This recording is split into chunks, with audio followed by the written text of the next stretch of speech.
Agora a gente vai falar sobre obesidade. Eu estou recebendo o cirurgião bariátrico, o Dr. Felipe Koleski, para falar aí sobre os malefícios da obesidade. Doutor, muito obrigado pela participação do senhor. Bom dia. Bom dia, Jorge. Bom dia, ouvintes. É sempre um prazer participar aqui das entrevistas com você, que a gente sempre tem uma conversa de um nível alto aí em relação à informação à sociedade. Doutor, obesidade é uma doença? A obesidade é uma doença. E por que eu digo que a obesidade é uma doença? Porque a obesidade está enquadrada dentro do Código Internacional de Doenças com o número E66. Então, a obesidade é uma doença que causa uma inflamação sistêmica, proporcionando o aparecimento de outras doenças, como hipertensão, diabetes, apneia do sono, esteatose hepática, problemas do sistema osteoarticular e aumentando a incidência de neoplasias. Então, pela Organização Mundial de Saúde, a obesidade é considerada uma doença. Essa questão, Jorge, é muito polêmica, porque o limite entre obesidade e gordofobia é muito tênue, sabe? Então a gente tem que cuidar muito em relação à glamorização da obesidade, mas a princípio a obesidade é considerada por todos da área da saúde como uma doença. Uhum. O que quer dizer uma doença enquadrada no número E66, o senhor falou? Isso. Todas as doenças, tá? Elas têm um código. Por exemplo, hernia inguinal tem um código K46.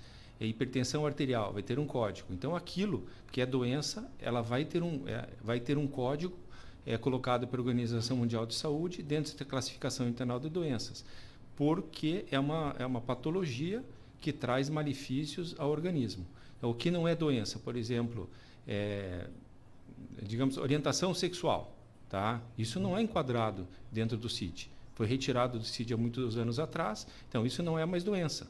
Tá? É até crime de preconceito colocar essa orientação sexual como doença.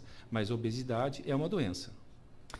Bom, existe uma causa única para a obesidade, doutor? Não.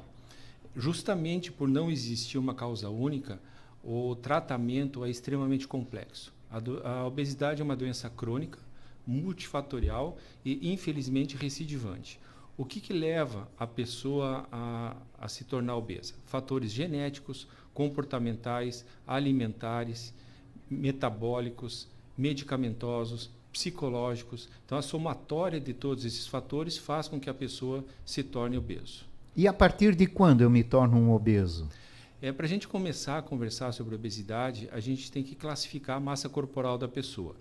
E como que nós fazemos isso? Através do índice de massa corporal. O índice de massa corporal é uma fórmula que é o peso dividido pela altura ao quadrado.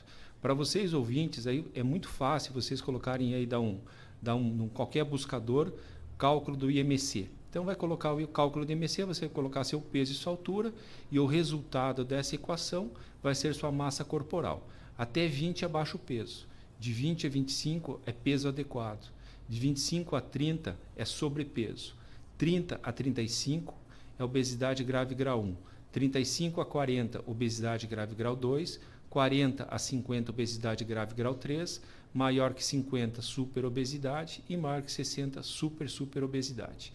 O termo obesidade mórbida seria o equivalente àqueles pacientes que se enquadram hoje na obesidade grave grau 3, mas a gente não utiliza mais esse termo por ser um termo pejorativo. Então, nós classificamos a obesidade por graus. Grau 1, grau 2, grau 3, superobesidade e superobesidade. Certo. Como se trata a obesidade, doutor? As dietas, né, ou os milagrosos remédios que prometem emagrecer, por exemplo, eles funcionam? Eles podem auxiliar? Na minha opinião, a obesidade ela deve ser combatida desde a infância, porque é na infância que começam os problemas relacionados ao excesso de peso. Atenção especial dos pais, então. Atenção especial dos pais, na alimentação dos filhos. Cada vez mais a gente vê que as escolas estão ajudando nesse sentido, proibindo determinados tipos de alimentos ultraprocessados, mas o tratamento da obesidade ele deve ser feito de acordo com o grau da obesidade da pessoa. Então, os pacientes portadores de sobrepeso, eles têm um tratamento. Os pacientes portadores de obesidades mais graves, eles têm outro tratamento. E a gente tem que entender que é um tratamento crônico, é um tratamento contínuo. Não existe solução mágica para problemas complexos, não existe solução fácil para problemas complexos. Então, o paciente com obesidade, ele merece a atenção de uma equipe multidisciplinar, que é composta por um clínico geral, um endocrinologista, um nutrólogo, um médico da família, acompanhado da psicóloga, acompanhado do profissional de educação física, acompanhado da nutricionista. E toda essa equipe multidisciplinar vai fazer com que o paciente mude seus hábitos de vida e obtenha os resultados necessários em relação à perda de peso. A obesidade pode ser uma doença genética, doutor? Se os meus pais são obesos, eu vou ser obeso, vou nascer obeso? Sim. Como eu falei para você, um dos fatores é o fator genético. Quando um dos pais é portador de obesidade, a chance do filho ser portador de obesidade é 25%. Quando os dois pais são portadores de obesidade, a chance dessa criança conviver com a obesidade é muito maior que 50%. Aí já é difícil. É difícil. Mas há alguma coisa que possa se fazer durante o período da infância para tentar evitar isso? A educação alimentar e a prática de exercícios físicos. O problema é que a educação alimentar começa em casa. Começa em casa. Não é a criança que vai no supermercado fazer as compras. Então, são os pais. E, geralmente, os alimentos mais calóricos e mais aceitos pelas crianças são os mais baratos. Então, isso acaba sendo um problema social. Então, os macarrões instantâneos, os produtos ultraprocessados, eles acabam tendo um preço mais em conta e as pessoas com menor poder aquisitivo acabam comprando esses certos alimentos e acaba tornando rotina dentro da família, e são alimentos altamente calóricos, que são ricos em sódio, ricos em caloria, e acabam fazendo com que desenvolva a obesidade dentro da família, associada à hipertensão, associada ao aumento do colesterol, aumento do triglicerídeo. Então, a obesidade não deixa de ser um problema social. Bom, as novidades que vão chegando com o passar dos anos, né, fazem a gente mudar o nosso comportamento. Antigamente, 50, 60 anos, a gente trabalhava com a terra, né? Então estava constantemente em atividade. O mundo de hoje, o emprego de hoje, as atividades de hoje são diferenciadas, né? E em que ponto isso ajuda no crescimento da obesidade, doutor? Nós estamos mais parados, trabalhando mais parados, nos movimentando menos, temos mais acesso a veículos de transporte, ou seja, andamos menos. Até onde isso impacta, né? Excelente sua pergunta, Jorge. Se a gente for lembrar, na Idade Média, o legal, o bacana, era ser obeso. Eu lembrei agora, doutor, se me permite abrir um parênteses. Se você pegar uma filmagem de São Paulo na rua nos anos 60, 70 e uma hoje, a gente já consegue enxergar visualmente como a população mudou nesse sentido, né? Sim. As pessoas estão mais obesas, né? Naquela época todo mundo mais fininho. Então tem essa questão que antigamente existia uma maior atividade física, o acesso à alimentação era mais saudável e o acesso à alimentação era mais difícil. Então existia uma atividade física maior por todos nós. Hoje, o sedentarismo das próprias crianças que estão relacionados aos games, que ficam ligados ao videogame game, que fazem ali, junto com essa situação de game, vem os alimentos de ultraprocessados, o sedentarismo vai fazer com que aumente muito o número de pessoas com obesidade. E os pais têm que ficar ligados a essa tensão também, de fazer as crianças brincarem, correrem, se exercitarem, não ficar muito tempo paradas, né? Com certeza. A prática do exercício físico é fundamental. Então, isso depende do estímulo dos pais. Porque se deixar pela vontade das crianças, eu sou pai de um adolescente de 15 anos, ele vai ficar 24 horas jogando no computador. Tá? Se ele não for estimulado, ele vai ficar ali no mundinho dele comendo os alimentos ultraprocessados e vivendo do jeito que ele quer. Então, jogando e roendo, jogando né, e doutor? roendo, jogando e roendo e comendo os ultraprocessados. Exatamente. Bom, nesses períodos também aconteceram muitos avanços, né? Um deles, por exemplo, e significativo, talvez, se não o mais, é a chegada da cirurgia bariátrica. Ela deve ser uma opção de tratamento em que casos, doutor? A cirurgia bariátrica não é uma opção nova, é uma cirurgia que já está consolidada na medicina em torno de 50 anos e cada vez mais ela vem sendo executada porque aumenta o número de pessoas com obesidade e aumenta a segurança da cirurgia.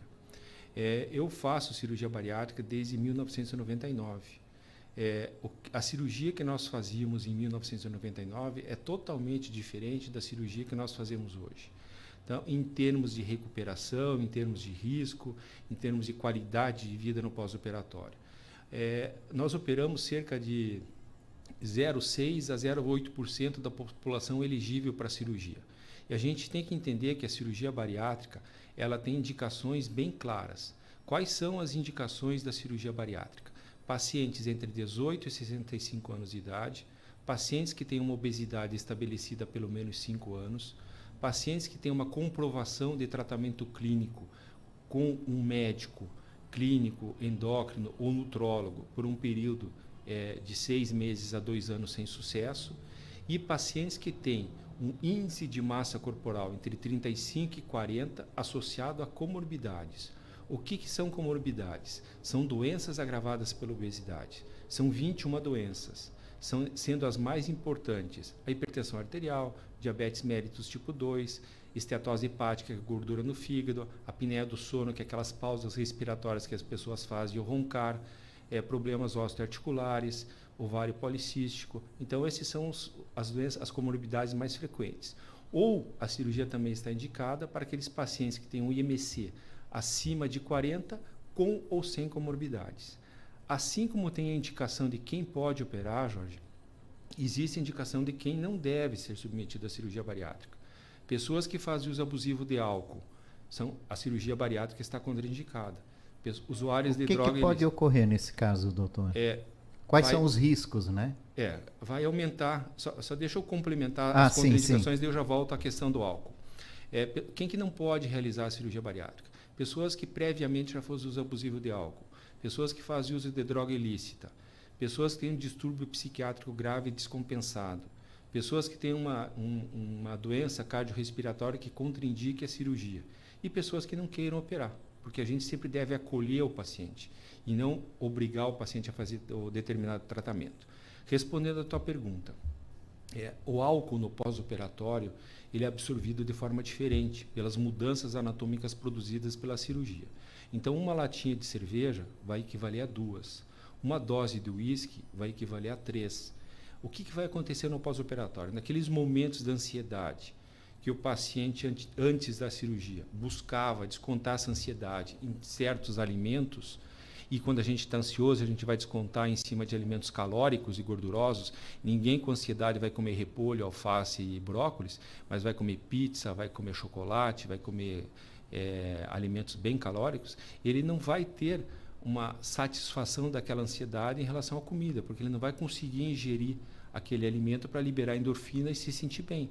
Então ele vai buscar o álcool, porque o álcool é bem aceito, ele consegue ingerir o álcool de forma adequada, o álcool passa bem pela estrutura cirúrgica nova e esse álcool vai ser absorvido de forma mais rápida, vai causar dependência e vai causar problemas graves em relação à situação familiar, em relação à situação profissional. Então, se você me perguntar hoje o que mais preocupa a longo prazo em relação à cirurgia bariátrica é o que a gente chama de transtorno do uso abusivo do álcool.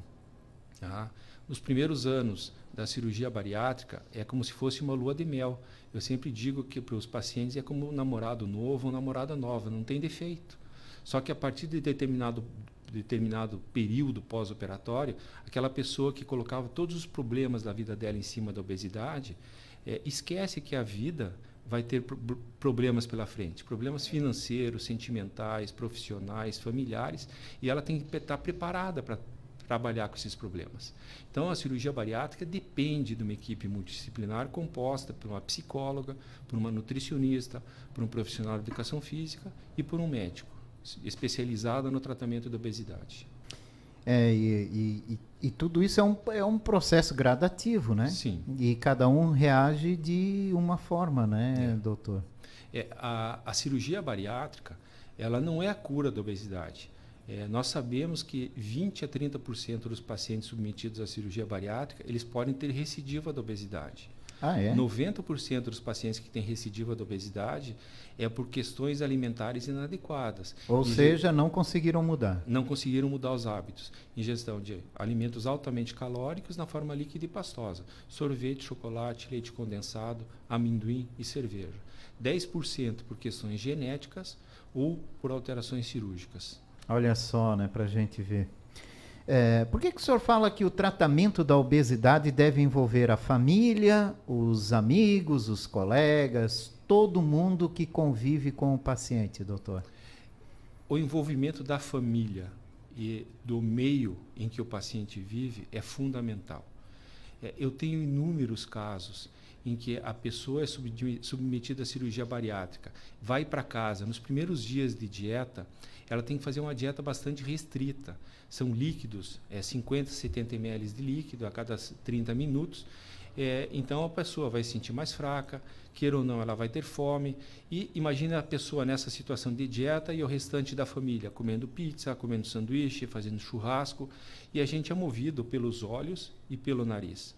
Então isso vai fazer com que a pessoa tenha o desejo de comer. Então o acompanhamento, o apoio familiar nesse momento em que todos acompanhem a dieta, façam junto a dieta do paciente, ajuda a recuperação da família e faz com que ganhe em saúde todo o ecossistema relacionado ao paciente. Então, por isso que é muito importante, né? Sem dúvida, o apoio familiar é extremamente importante. Nós não operamos pacientes em que a família não esteja de acordo, ciente que vai colaborar com o pós-operatório.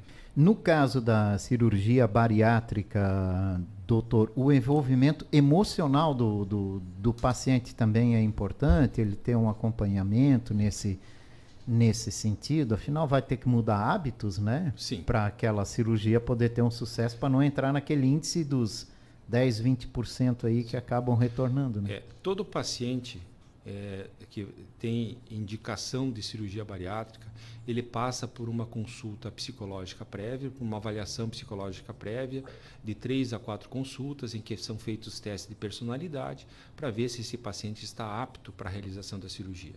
Ele passa também por uma avaliação nutricional prévia para orientação antes da cirurgia e pós-cirurgia. Então, o acompanhamento é fundamental.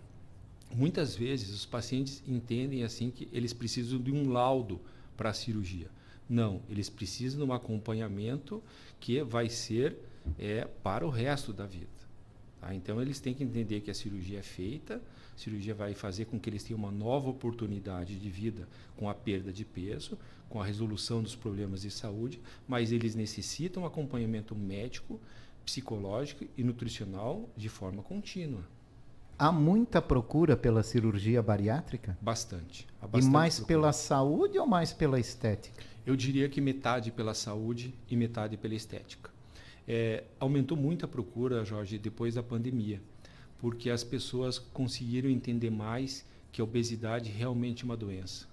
Depois da pandemia do Covid, em que aqueles pacientes portadores, aqueles pacientes com obesidade eram acometidos pelas formas mais graves de Covid, as pessoas entenderam realmente que a obesidade é uma doença e buscaram ajuda.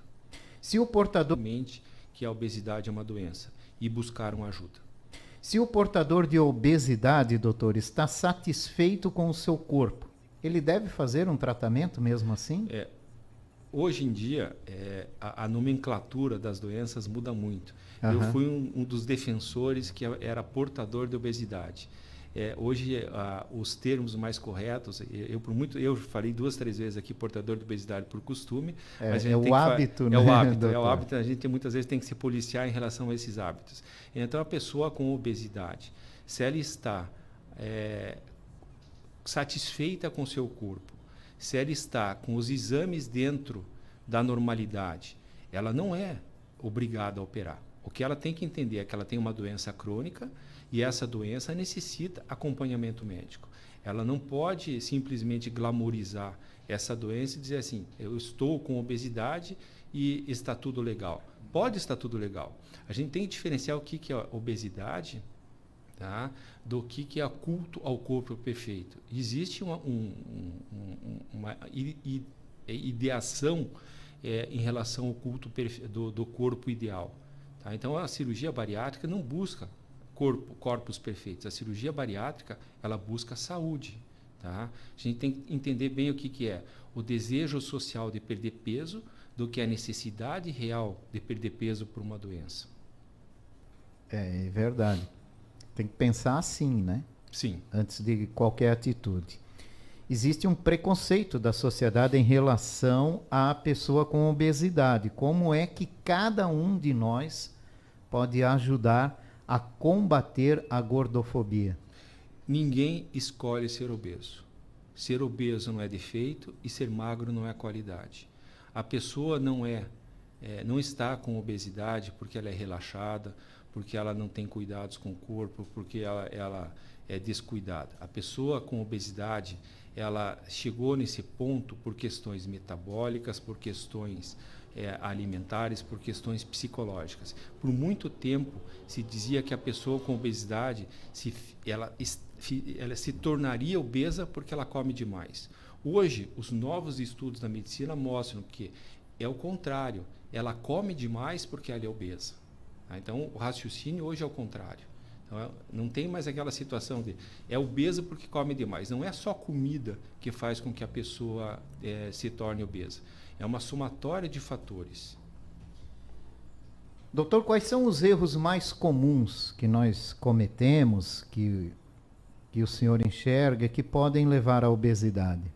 Na minha opinião, a busca pelos alimentos ultraprocessados, pela facilidade, pela comodidade dos aplicativos de entrega de alimento, pelos alimentos mais fáceis de preparar, e o sedentarismo. A gente acaba se acomodando. Como você mesmo falou no início, a gente acaba se acomodando a pedir um alimento aqui,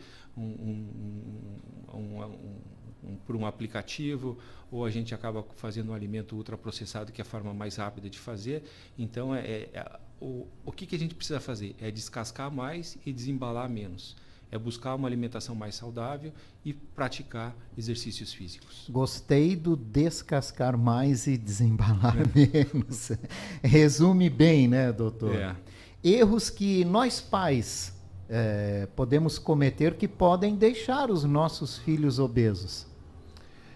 Comprar e deixar em casa alimentos altamente calóricos. Nós, na situação de querer agradar nossos filhos, nós vamos lá, compramos chocolates, compramos biscoitos recheados, compramos salgadinhos, na intenção de fazer com que eles se sintam satisfeitos. Pelo contrário, a gente está causando um dano aos nossos filhos. Então, a criança, se ela não tiver acesso em casa a esse tipo de alimentação, ele vai procurar alimentação mais saudável. Então, o erro que eu mesmo cometo, sabe? Todo mundo acaba fazendo isso daí, é facilitar o acesso das crianças e dos adolescentes a esse tipo de alimento. Tem certas coisas que a gente simplesmente não precisa ter em casa. É melhor não comprar. Não tem em casa, você não come, você não consome. Ou seja, regular a geladeira, né? Regular a geladeira. Regular a geladeira. Erros que pais cometem que... desculpe, essa aqui eu já falei com o senhor.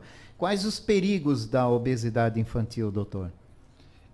Que nós temos que ficar atentos, né? Sim. A criança com obesidade, ela tem uma chance enorme, tá, de cerca de 70% a 80% de se tornar um adulto com obesidade. E junto com a obesidade, vem as doenças, como eu falei antes, com as comorbidades.